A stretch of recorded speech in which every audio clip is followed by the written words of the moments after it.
Hello and welcome to Kent Tonight, live on KMTV. I'm Keelan Webster. Your top stories on Tuesday the 9th of January. Major failings. Cookham Wood prison report says it's unsafe. I would like to see higher levels of staffing to be able to give these young people the opportunity to turn their lives around. Fatal fire. Woman dies in Broadstairs.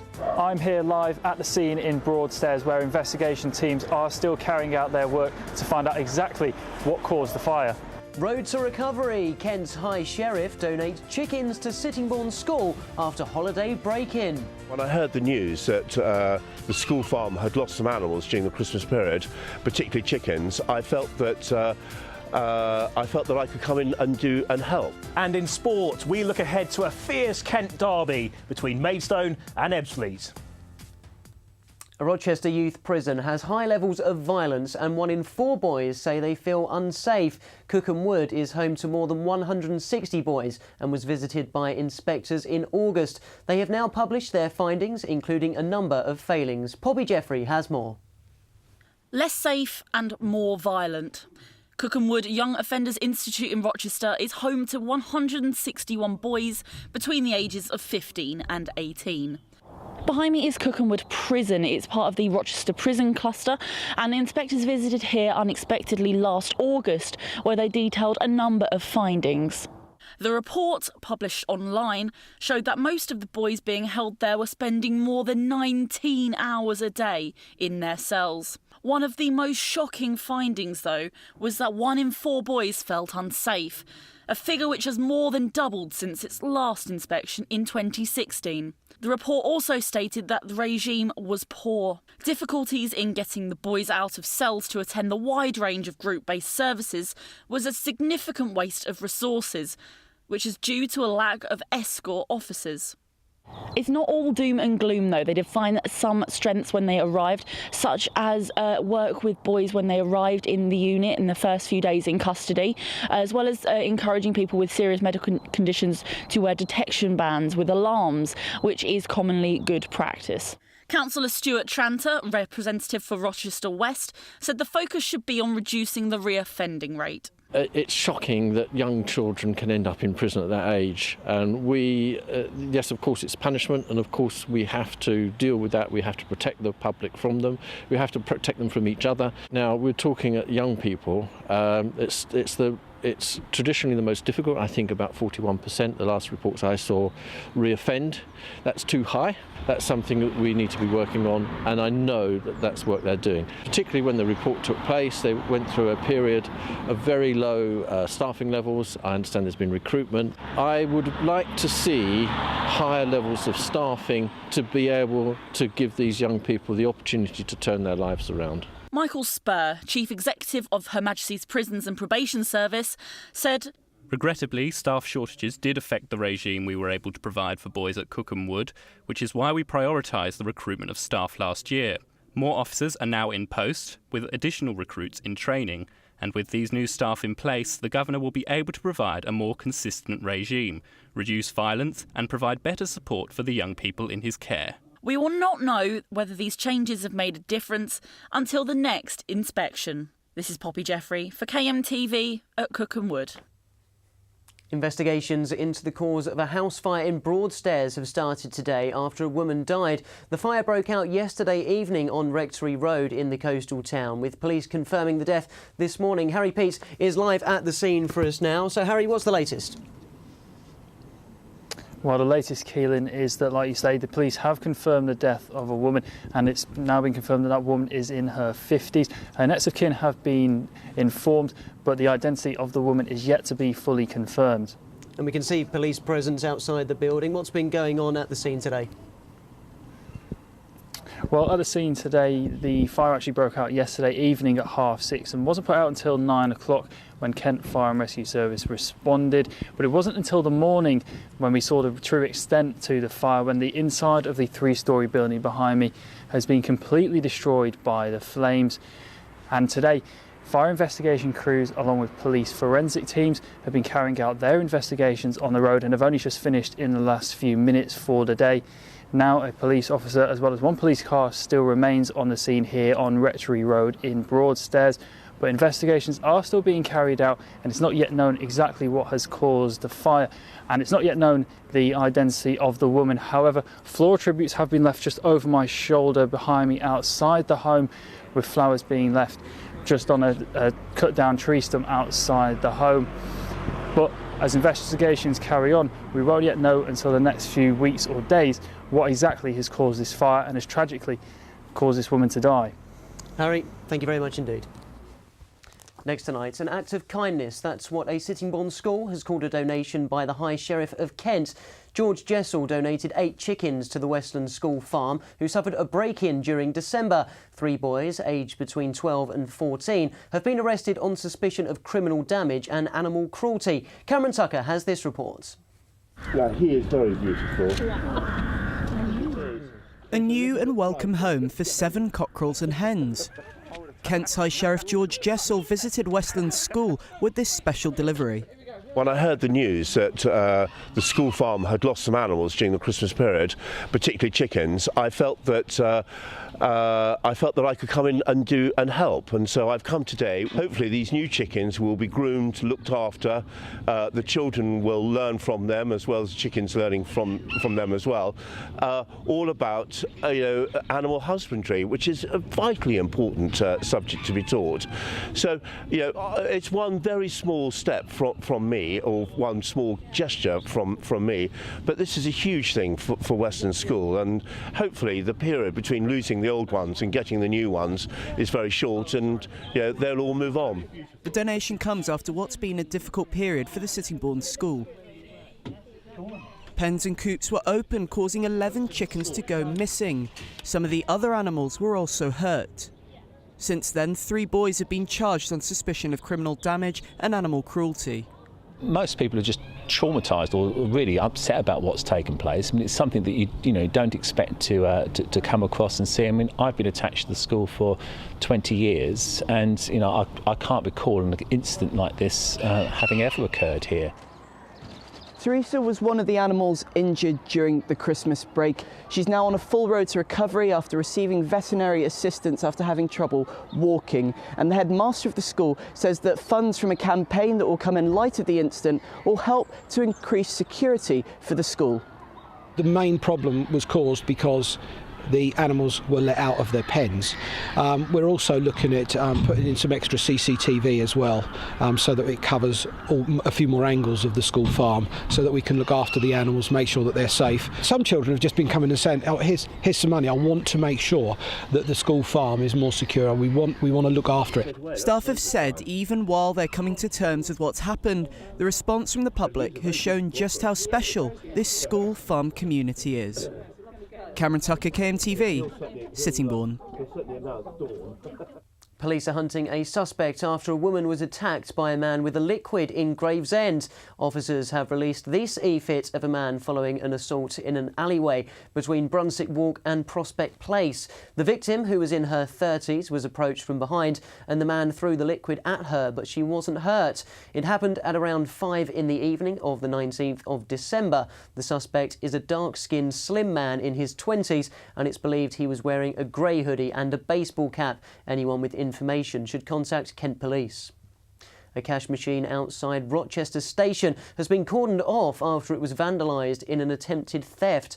British Transport Police are reviewing CCTV footage and carrying out inquiries after officers were called at around 3:15 this morning.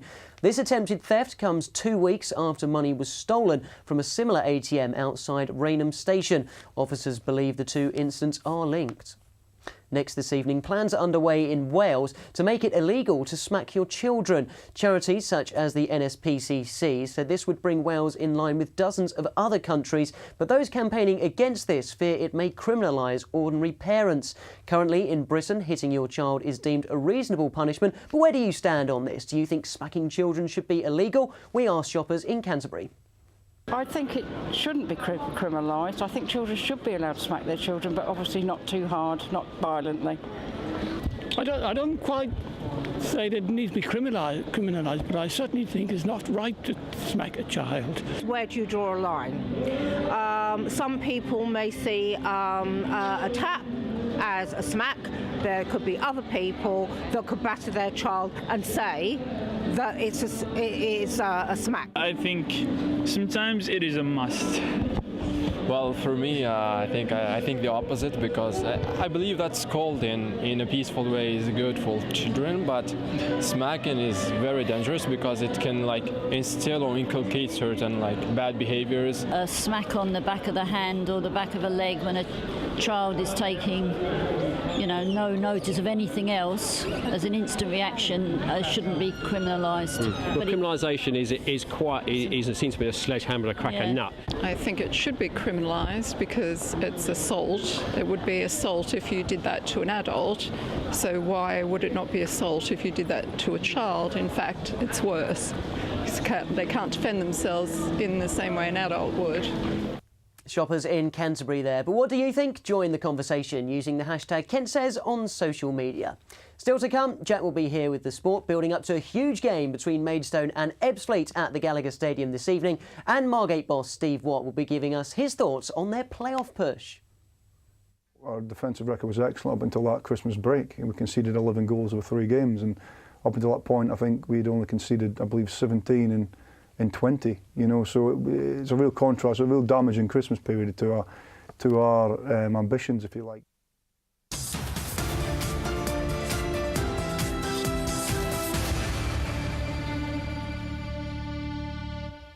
Welcome back to Kent Tonight, live on KMTV. A man from Dover who carried out a campaign of rapes over a decade has been sent to prison for 28 years. 43-year-old Dominic Phoenix was convicted of 9 counts of rape and other sexual offences. The incidents came to light after one of his victims, who was attacked when she was a child, taped a phone call with Phoenix when he made a partial confession. Phoenix has been given a 24-year prison sentence, extended with 4 years on licence. The World Health Organization has recently listed video gaming addiction as a mental health condition. Well, for David Breaker from Gillingham, that used to be a reality. At his worst, he weighed 32 stone and played 14 hours of video games per day. He's since recovered from his addiction, and I'm pleased to say he joins me in the studio now. David, thank you very much for coming in today. Firstly, just give us an insight into the reasons behind why you decided to stop the rot, really, whilst you were in that phase of video gaming. Well, it got to a point where my health was at risk. I about 6 years ago went to the doctor, and he feared that my health was so big, I was so the weights. He said, to be honest, David, I'll give you 5, maybe 10 years, you're going to be dead. And it scared me. So that's when I started to try making changes. I tried the normal way. I tried eating healthier, being exercised, but it's difficult when you get to that big. In the end, I had to have gastric surgery. I had to have the gastric bypass to actually lose weight, but it was a lot of hard work. You have to lose a lot of weight before you can get to that point. And now, obviously, I'm much healthier. I'm down to a much healthier weight. I'm much more active. I'm now a training life coach. By the end of the year, I should have my own life coaching practice. And I'm also a better midway champion. So with the better midway champion, I'm going to be facilitating the Tier 2 service Healthy Way to help people actually get healthier and help prevent diabetes. So for me, it feels good that I can give back a little bit that's been spent on me, really. Absolutely, it's a tremendous tale. You've just been looking at some of the pictures there which showcase the transformation. Just tell us what lifestyle change you made at the start. So before the surgery, obviously, I tried eating less, to be more healthy and being more active, but it can be quite difficult. I went for a lot of counselling, therapy to try and help do it, because it was an emotional connection with food, but at the end of the day, the surgery is what was needed. But now my whole mindset and how I deal with my health is totally changed, and I eat so much healthier now that it's just a lot better now, really. What would you say to someone that might be in that state of addiction with gaming? Best thing is to be honest with yourself, be honest with your family and friends, and if you've got real concern, go to a GP. There's no harm in admitting that you need help, because sometimes we need a bit of help. And do you still play games at the moment? I do still play games. Last night I was playing Just Dance on the Switch and looking quite silly, but at the end of the day I had fun, and that's what matters. Well, those are the ones that you should be encouraging, because they're active. The active ones. Yeah. How did you become to sort of get out of that rot of playing the games that were only sitting down and not being very active? A lot of it was, now I keep myself busy with other things. Obviously I've realised that I can get an enjoyment out of life away from the games, and actually the games, yeah, they're okay to have, but not 14 odd hours a day, you know. So it's just finding there's other ways to enjoy your life. Well, David, it really is an inspirational tale. Thank you very much for sharing it with us today. You're welcome. Thank you. Now with news of a massive National League Kent derby at the Gallagher this evening, here's Jack with the sports.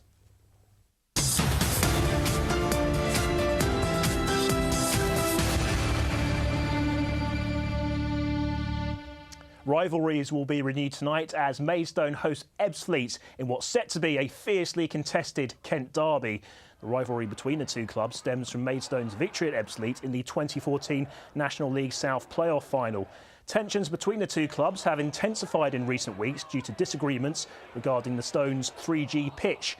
Outgoing Fleet chairman Peter Varney branded 3G pitches an unfair advantage for home sides, whilst Maidstone chief Jay Saunders claimed that was absolute nonsense. Back on the pitch, the Stones are aiming for their first league win in 10 games, whilst Ebbsfleet are hoping to respond following their defeat against Chester at the weekend. Ahead of tonight's game, Daryl McMahon has made another addition to his squad. 30-year-old fullback Laurie Wilson has joined on a permanent deal from Port Vale and could make his debut at the Gallagher this evening. Wilson played alongside McMahon at Stevenage and signed for Vale in the summer after helping Bolton to League One promotion last season. Despite signing a 2-year contract with the Trotters, he made just 7 appearances this season, the most recent of which came at Stevenage in September.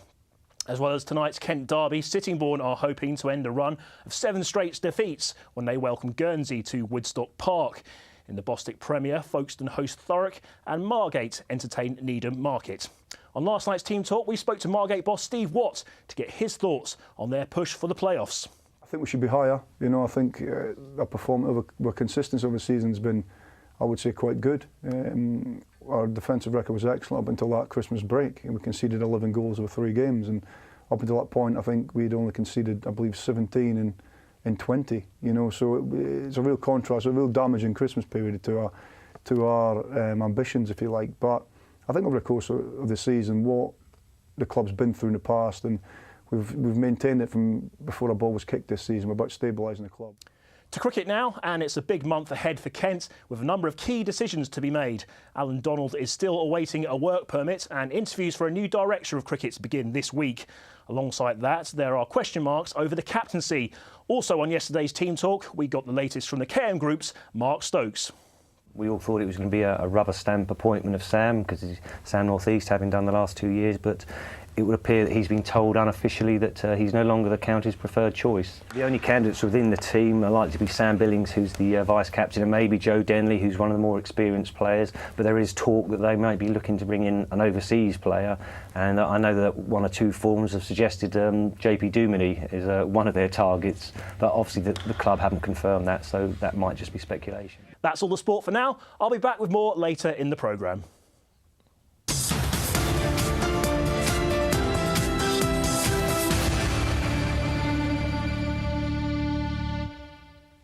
Experts have warned drama teaching in secondary schools is in crisis. Leading industry figures, including playwright James Graham, have warned that a shortage of teachers is fuelling the problem. They're also concerned this could cause the sector to become less diverse. For more on this, I'm joined now by the director of Kent Youth Theatre, Richard Andrews, and Emily Andrews, who is the centre manager. Guys, thank you very much for joining me today.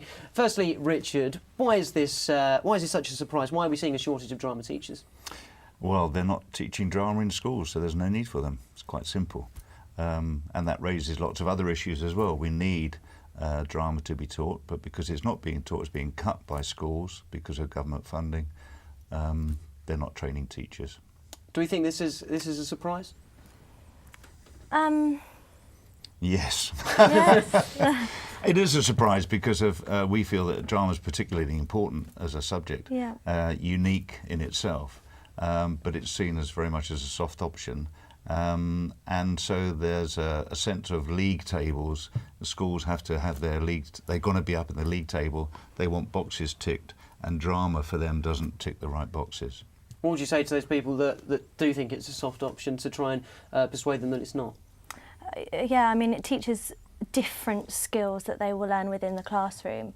It teaches resilience, it teaches team building, it builds confidence in children. You know, we see children at Kent Youth Theatre just grow hugely, and drama gives them the opportunity to explore and express different emotions. You know, there's so many mental health issues out there at the moment, and drama, we feel, and the arts give children the opportunity to express themselves and opportunity to discover who they are through exploring different characters and working as a team with other people. And would you say that expressing yourself is why it's so important, drama, for young children? Yes. Most of the time they sit in front of televisions, computer games, and the art of communication is slowly going. Face-to-face communication. We have the 7 C's at KYT, which is creativity, confidence, collaboration, cooperation, communication, courage and charisma. And all of those things are beneficial, all those things are benefits that come from participation in drama. And why the government and why schools want to chop it out of a curriculum is just beyond us. Do you think that perhaps some people might view it and think, oh, unless I make it to the top level of being an actor or an actress, it's not really any point taking drama at maybe GCSE or A-level?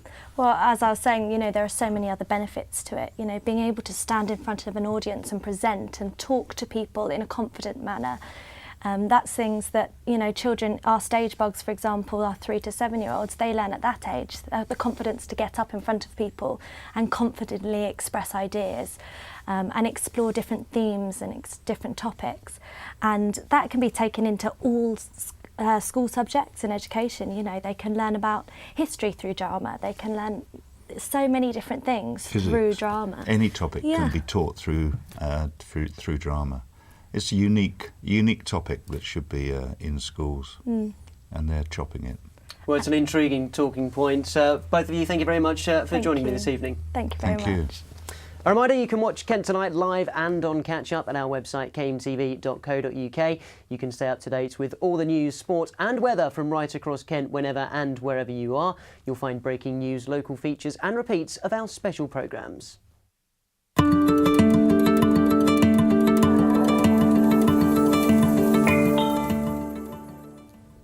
There's going to be some rain tonight for the whole county, with temperatures at 8 degrees.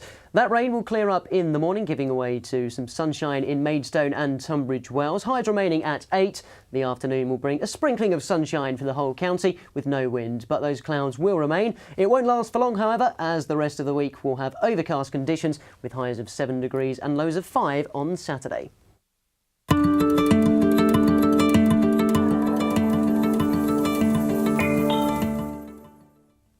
Coming up after the break, find out how a flag built in Chatham for HMS Victory could be sold for almost £100,000. See you in a minute. Heroes create a whole legend around them, and the Nelson spirit, the Nelson legend lives on. He motivated people at the time, he still does, and it's great to see a little bit of Chatham's history still causing waves in 2018.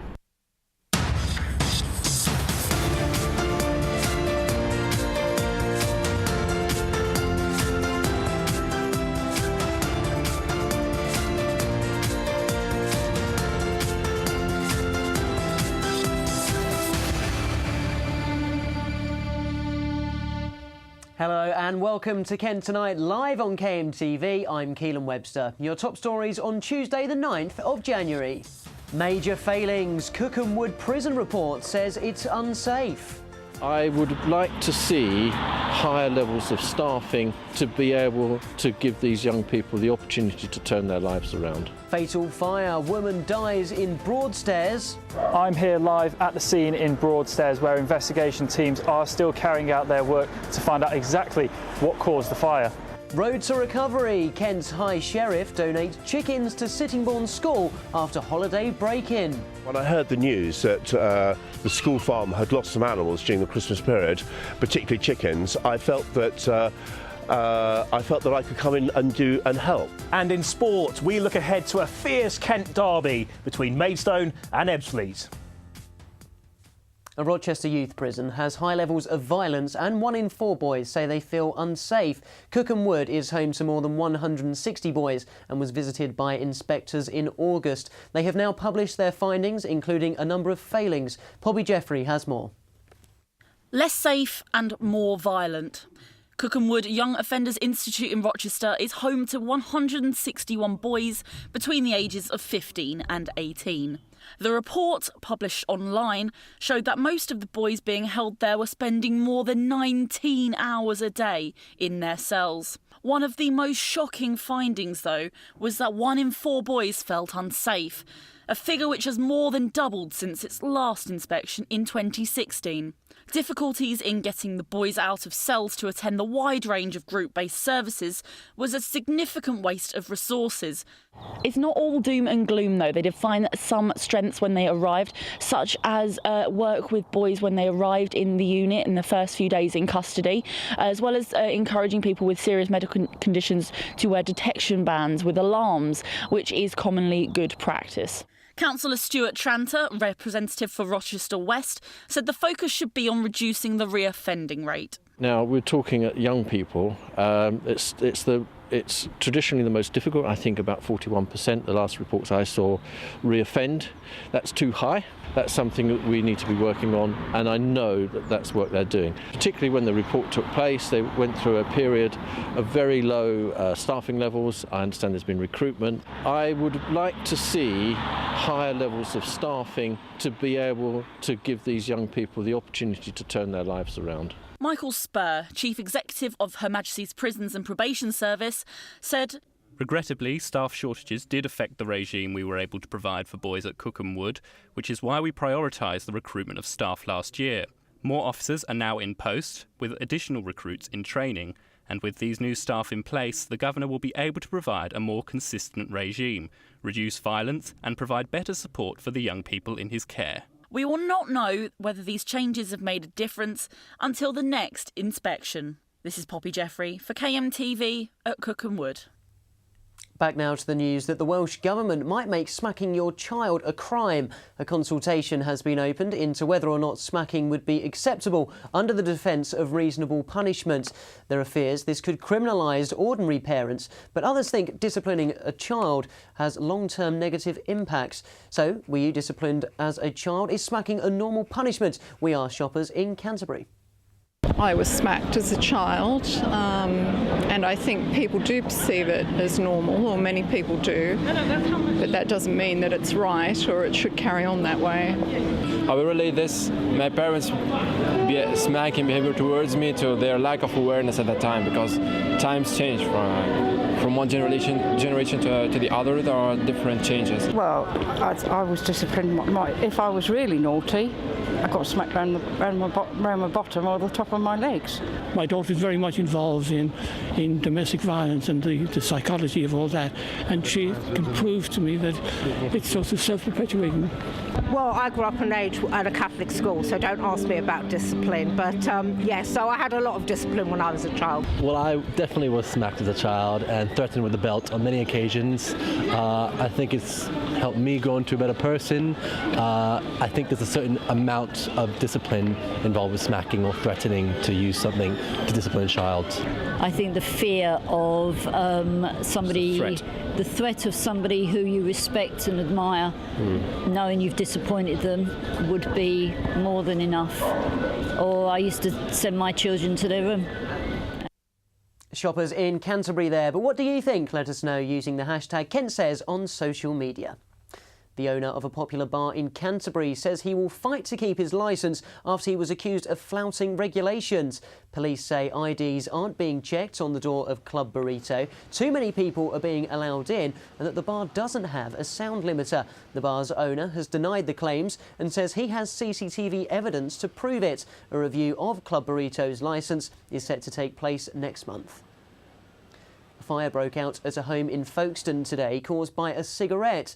Firefighters were called to Marshall Street at midnight after flames started in the kitchen. It's believed to have started after a cigarette was put in a bin, which was set to the rubbish inside it. It's not being treated as suspicious. Part of a flag built in Chatham for HMS Victory is expecting to fetch big money at an auction. The section of Union Jack flown at the Battle of Trafalgar goes up for sale next week and could be worth hundreds of thousands of pounds. Harry Pete has been to Chatham Dockyard to find out more. Setting sail in 1765, HMS Victory was built here in Kent at the Chatham Dockyard and went on to be one of the Royal Navy's most recognisable and iconic ships.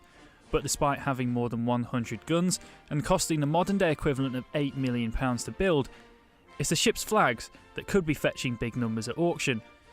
When this piece of flag goes on sale next week, it could go for at least £80,000. And it too was made in the sail and colour loft at the dockyard. And there's a very high likelihood that it's a Chatham-made flag. Victory was refitted for sea before Trafalgar here, almost certainly had a new suite of sails and a new set of flags, and it's great to see a little bit of Chatham's history still causing waves in 2018. Similar items from the Battle of Trafalgar have sold for almost £400,000. The fragment of flag up for sale next week was originally meant to be buried with Admiral Nelson's body, but sailors had other ideas. Nelson's body was brought back on Victory to Britain and then taken to lay in state at Greenwich before the funeral in St Paul's. And one of the flags that had been flying from Victory, or reputed to have been flying from Victory, was used to cover the coffin. And then, as you say, the sailors that were there as part of the escort coffin bearers after the ceremony at St Paul's are reputed to have torn the flag into pieces and taken them as souvenirs. The building today is much more modern than it ever was and is now mostly used for offices, but there's still some clues about its past. Take this sewing machine, for example. This would have been used by some workers from here in Chatham to make sails and flags for the Navy, including HMS Victory. It was the hub, really, of the sewing operation in the dockyard. When signal flags came into use and nationality flags increasingly over the period, we believe that the sailmakers took on the role of flag making, and in time that became a profession done by ladies of the flag loft, reputed to be the widows of sailors and dockyard men who were employed to sew flags. The flag, like the Victory herself, is another piece of Kent history that's still capturing imaginations today. Harry Pete for KMTV in Chatham. Don't forget that you can keep up to date on all things going on in Kent by visiting our website kmtv.co.uk. You can check out some of our latest stories from across the county, like this video about how much money has been made from fines at the Dartford crossing since toll booths were removed. If you want to cross over for a spot of shopping in Lakeside or are returning to Kent from visiting friends in Chelmsford, it's more than likely you'll be using the Dartford crossing. So I've been over the Dartford crossing twice today. I went one way on the way to Essex and one way on the way back to Kent. That's £2.50 each crossing, so it comes to £5. I've got until midnight tomorrow to pay the fees, otherwise I'm going to get a hefty fine. It's been revealed that Highways England has made more than £53 million from fines from motorists not paying the DART charge on time. It's since the toll booths were removed back in November 2014 and replaced with number plate recognition. The £53 million from 7.7 million penalty charge notices makes up almost a third of the crossing's annual income. Money made from the crossing goes to the government for transport projects, but a Dartford councillor says he's unhappy that the extra money isn't going back into the local community. Well, I think what Dartford residents are going to be most shocked about is that despite making all this money, we're seeing very little reinvested in the local road network and given back to local communities who often bear the brunt of the terrible traffic problems we see at the Dartford crossing. Definitely over the last 5 years or so, you can notice a real difference in terms of the amount of days during the week that we have worse traffic within Dartford. The technology used at the crossing is technology used in London. It's the right way to go in terms of policing it in a modern way. But as I say, I just think any revenue that we receive from the crossing should be going back to local communities. The point is that I think Dartford residents feel like they're not getting any of the benefits of the crossing, which is important to our economy, it's important to the local economy, we absolutely recognise that. But we should be seeing money reinvested in local communities to help deal with the worst of the problems that arise from the crossing.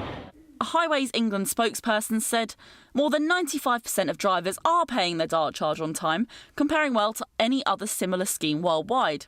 It is only fair to these drivers that non-payment is enforced, and we try to do this fairly. We are absolutely clear that drivers using the Dartford crossing need to pay their dart charge, but we try and offer drivers maximum opportunity to avoid a penalty. If you are one of the 150,000 drivers who use the crossing every day, just remember that you need to pay the charge by midnight the next day, or you too could face a very expensive journey. This is Poppy Jeffrey for KMTV in Dartford.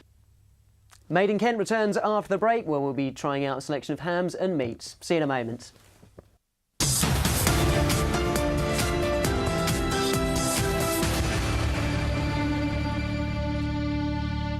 Welcome back to Kent Tonight, live on KMTV on Tuesday the 9th of January. In case you missed it, problem prison. New report says inmates feel unsafe at Cookham Wood. Yes, of course, it's punishment, and of course we have to deal with that. We have to protect the public from them. We have to protect them from each other. A woman's died in a tragic fire in Broadstairs. I'm here live at the scene in Broadstairs, where investigation teams are still carrying out their work to find out exactly what caused the fire. Prized poultry. A school in Sittingbourne has some new friends thanks to a donation from Kent's High Sheriff. Hopefully these new chickens will be groomed, looked after. The children will learn from them, as well as chickens learning from them as well. And in sport, we look ahead to a fierce Kent derby between Maidstone and Ebbsfleet. It's time now for your pick of the papers, with a look at what's making the news in print, online and radio across Kent. Earlier on today, I spoke to KMFM's Molly Milam-Chappell, who started off by telling me about a film school inaugurated in the name of a Kent actor who was murdered. The first story that we've got is actually there's a new free film academy that's opening in Medway later in memory of a Harry Potter actor. So the Rob Knox Film Foundation has recently been given funding by the Kent Police and Crime Commissioner to set up the professional academy in Chatham, and the 18-year-old that you can see here was murdered in London actually 10 years ago now, and it's hoped that the academy that they've obviously set up with this money from the foundation and the Kent Police and Crime Commissioner will actually help people succeed in the movie industry, and whether that's sort of like on screen or sort of behind the scenes. So Gillingham filmmaker Michael Waring will be running it, and it's going to be on a Tuesday evening at the Nucleus Centre, and it's hoped that it will kind of stop crime that obviously kind of happened to Rob himself when he was stabbed all those years ago, and just kind of encouraging people to take up a new hobby really, because there's lots of sports and things like that available, but there's nothing really like that in the area. And the second story this afternoon about a church in Sittingbourne that's trying to help people who are in debt. Yes, it is, yeah. So they're hoping that more people actually seek financial advice rather than just kind of like sitting on their money. So the Merston Community Bank was set up 5 years ago, and volunteers work to help people only apply for loans that they can actually afford to repay, and they sort of give lots of advice and sort of help people that are in that situation, and people feel comfortable going to speak to them because they are in a church environment. And so debt's a massive issue, and Phil Bromwich from the church said that people should actually talk about it rather than just wait for it to kind of go away. And even a little bit of saving can actually help people in that kind of position. And it's kind of been said that around 7.9 million Brits are expected to fall behind with sort of repayments and their finances this January as a result of the Christmas spending that we've just had. You say about finances in January. It can be a particularly tricky time for a lot of people, but KMFM trying to brighten up some listeners in January. Yes, certainly. So to beat the January blues, they're actually doing Win Your Best Year Ever, which is, I think it's a brilliant prize. So you've got a Howlett's Pass and Port Lim annual pass, a 12-month Netflix membership, a Cineworld pass, Merlin passes, so Thorpe Park, Chessington, all sorts of things like that, and even some P&O ferry crossings in there. So you can actually go visit Europe as well, which is, I just think it's brilliant, and it's worth thousands, like hundreds of pounds, this prize, and you can be playing from Monday, so if you tune into KMFM you can actually find out how to do that. Well, something in there for everyone, isn't there? Yes. Molly, thanks very much for joining us this afternoon. Thank you. A reminder, you can watch Kent Tonight live and on catch-up at our website kmtv.co.uk. You can stay up to date with all the news, sport and weather from right across Kent whenever and wherever you are. You'll find breaking news, local features and repeats of our special programmes. With more on tonight's big game at the Gallagher Stadium, here's Jack with the sports.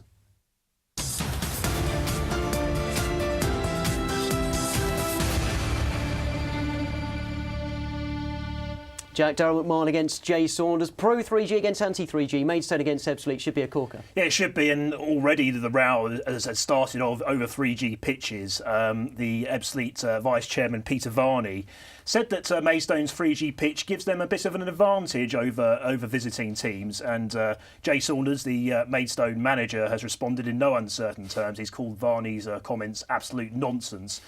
So yes, tension there, and Varney himself expects a hostile reception when he goes to the Gallagher Stadium tonight. It's an important match for other reasons as well. They're just a point apart in the National League table, and they're both going for the playoffs. So some important points there.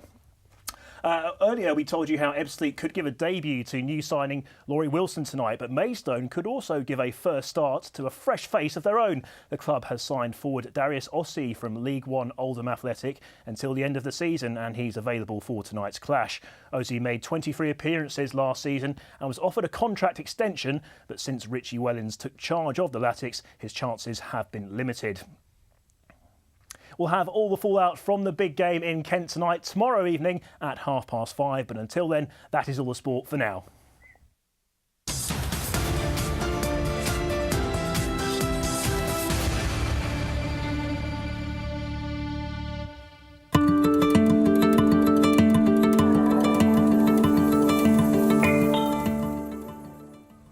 There's going to be some rain tonight for the whole county, and temperatures will be at 8 degrees. That rain will clear up in the morning, giving way to some sunshine in Maidstone and Tunbridge Wells, with highs of 8 in East Kent. The afternoon will bring a lot more sunshine and no wind, but those clouds will still remain. But it won't last for long, I'm afraid, as the rest of the week will have overcast conditions, with highs of 7 degrees and lows of 5 on Saturday.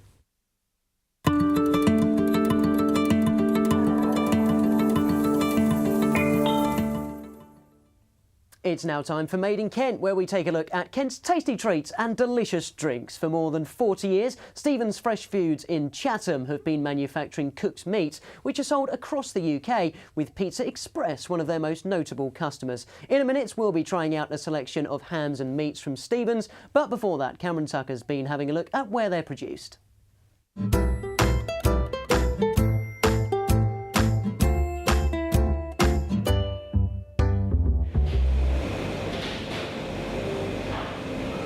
In this week's edition of Made in Kent, I've come to Stephen's Fresh Foods in Chatham to find out how a range of meats are produced and packaged, and the scientific processes that take place along the way to make sure they're fit for our plates. And I'll be starting off here on the factory floor.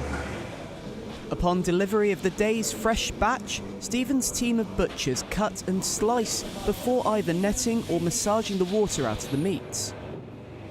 Next, curing salts are injected into the meats and then laid out on cooking racks before being made into the various cuts. Along the way, samples of the meats are tested in Stephen's special laboratory. It's crucial to make sure we sell safe product. And this is a lab when we can check our products before we're sending them. And I think it's important when we do that, we know that we send out safe products. We test them for bacteria like Salmonella, Listeria, Staphylococcus. And this is where the final product ends up, packaged and ready to send to kitchens across the UK, including high-profile customers like Pizza Express. Staff at Stephen's believe that while they've been able to keep up with changing tastes and markets, there is uncertainty for what the future holds. One of the key things with product is you have to be able to manage the use by date and the length of the life of the product. A lot of this stuff, doesn't last for very long, so you have to be able to move it fast. Lots of import restrictions will cause us a problem. The risk is that if you start to impose tariffs on people or cause the product to become more expensive to move for any reason, in order for us to maintain those markets, it's quite possible that the quality of the product will be damaged in order to make it cheaper. The fastest way to keep the price similar is to reduce the quality of the product. But for now, Stephen's Fresh Foods is meeting happy customers. And Alan Davis from Stephen's joined us in the studio this evening with a range of meats to choose from. Alan, thanks very much. Cameron is also alongside us. First up, Alan, just give us an insight into what you've brought in for us this evening. So I brought some examples of stuff that we make. So this is Kentish ham that we make. And I've brought some examples of a turkey product that we make in Kent at our factory, but also an imported product to show you the difference between the two types. And we also buy in product from abroad. We import from Italy and Spain. This is a genuine Spanish chorizo. I was going to say, obviously, made in Kent. Let's start with the honey roast ham. Tell us a little bit about the flavours that we'll be getting from this one. Okay, so in your traditional ham product, you're always going to be looking for some saltiness in there in your first impact, but you want that background sweetness. We've got Kent honey on this particular product. That's made in Graveney. So you're going to be looking for that impact of salt when you first taste it. It's a cured product, so you should get some nice strong meat flavours in there as well. Yeah, I think it definitely has that balance. But something that we were talking about when I came to the factory and was quite interesting was the different types that you make for the different markets. Can you tell us a little bit about that? And you've obviously bought two different kinds of turkey. Absolutely, I think it's interesting to contrast the different uses for the different products around the marketplace. So a product like this would fall into that sort of top end, finest range of product at the very best hotels, used on buffets and so on and so forth. But there's also a gradation of product for use in the sandwich industry. You might use something that's a little bit lower priced, got more water in it. On the European side, this is a European turkey, and you can see the face of the product is much more regular than this product. It's more like the turkey you'll have had for your Christmas dinner. So it's just carved straight off a turkey breast that we've cooked at our factory. In Europe, we find that the customer base don't want to see product that looks like meat. They want it to be a much more smooth looking face that's almost processed looking. We could talk about the meats all day. I've just had a taste of that. It's absolutely delicious. But thank you very much, Alan, for coming in and for bringing in these wonderful meats. Thanks for your time. That's just about it from us today. You've been watching Kent Tonight live on KMTV. There's more news made just for Kent throughout the evening. Don't forget, you can always keep up to date with the latest news by going to our website, kmtv.co.uk. But from now, that's goodbye from me. Goodbye.